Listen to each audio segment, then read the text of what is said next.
Time has come for America to hear the truth about this tragic war. Now, I've chosen to preach about the war in Vietnam today because I agree with Dante that the hottest places in hell are reserved for those who, in a period of moral crisis, maintain their neutrality. There comes a time when silence is betrayal. And I knew that I could never again raise my voice against the violence of the oppressed in the ghettos without having first spoken clearly to the greatest purveyor of violence in the world today, my own government. Because nations are caught up with the drum major instinct. I must be first. I must be supreme. Our nation must rule the world.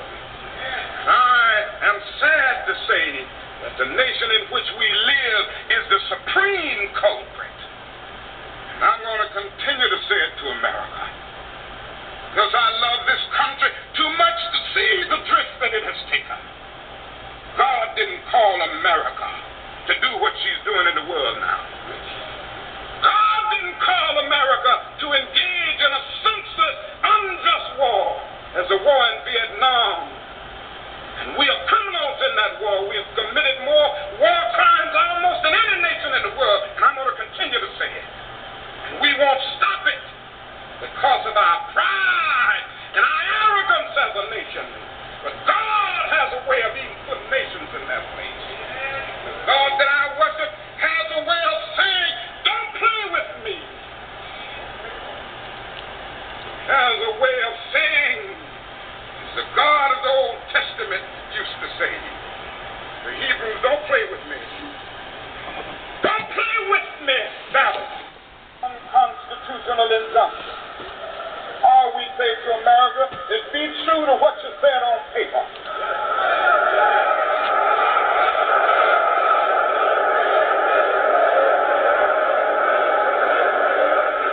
If I lived in China or even Russia or any totalitarian country, maybe I could understand some of these illegal injunctions.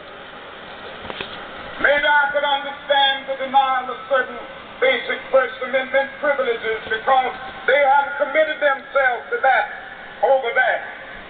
But somewhere I read of the freedom of assembly. Somewhere I read of the freedom of speech. Somewhere I read of the freedom of press. Somewhere I read that the greatness of America is the right to protest for rights. And who are we supporting in Vietnam today?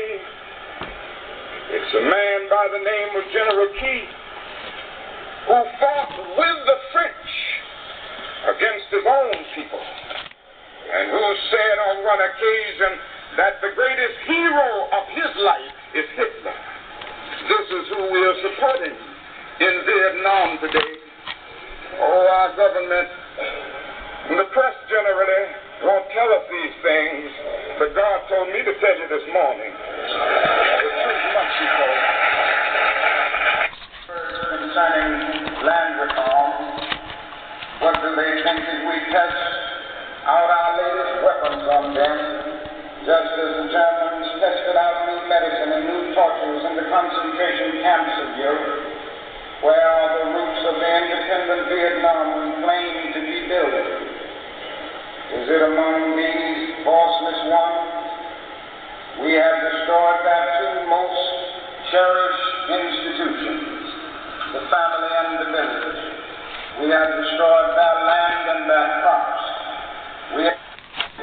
Don't let anybody make you think that God chose America as his divine messianic force to be a sort of policeman of the whole world. God has a way of standing before the nations with judgment, and it seems that I can hear God saying to America,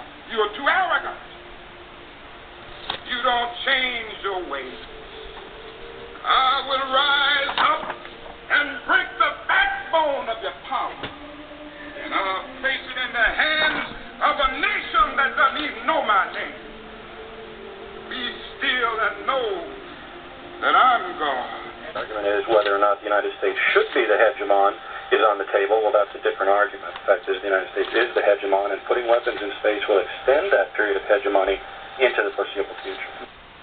Use its police capacity, and this is a police force, a space cop type of idea, can make the global heavens an exploitable resource for all, whereas right now there is no guarantee even that if a corporation or a nation should go into space and find wealth there, that it could keep it or have a reasonable share of keeping it.